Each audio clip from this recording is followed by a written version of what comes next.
one more question that came in over the Q&A, and or I guess they're related to each other. But Beth asks, how do we get schools and school leadership on board with biking and supporting active transportation?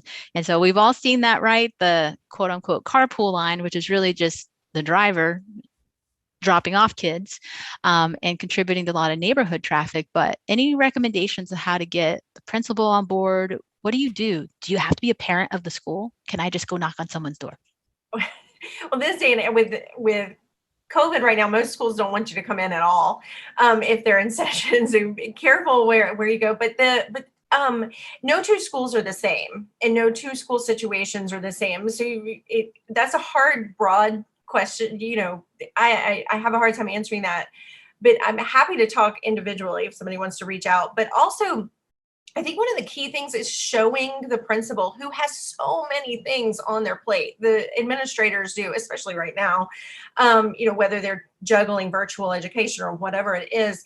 But scheduling an opportunity to show them what's going on outside their school, in the neighborhood outside their school, with that traffic congestion and the car rider line and things that are coming and going, and then talk about the benefits of kids walking and biking, especially biking.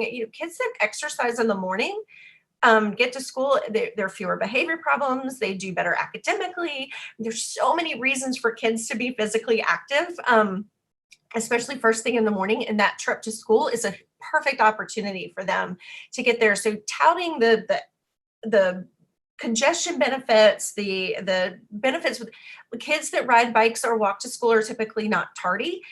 So there's a benefit, academics, behavioral. I mean, there's so many good reasons to have kids walking and biking. And so, yeah, and bicycle trains or walking school buses are a great way to address that safety concern of, there's safety in numbers, and group cycling to school is a great way to address that. So yeah, there's so many things I could go on and on.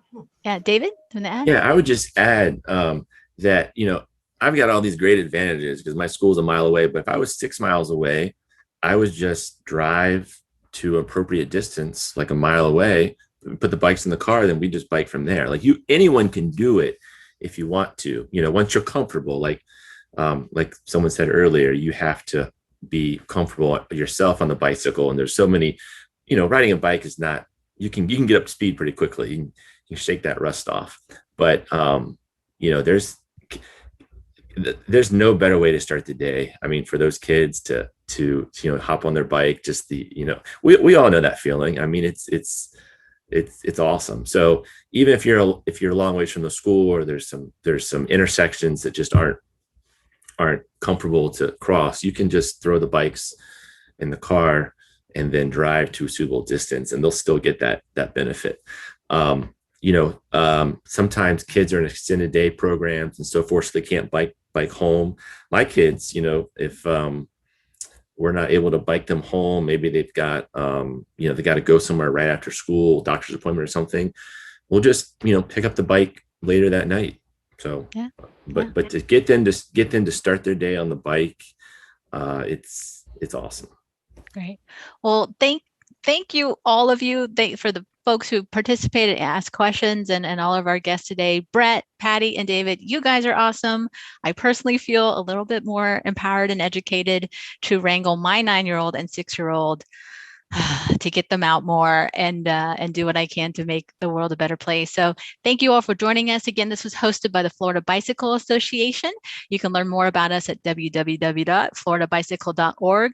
We are a membership-based program, so please, if you're wondering how to get involved, join us, become a member, but also think about, when you renew your license plate tag, opt in for the Share the Road license plate.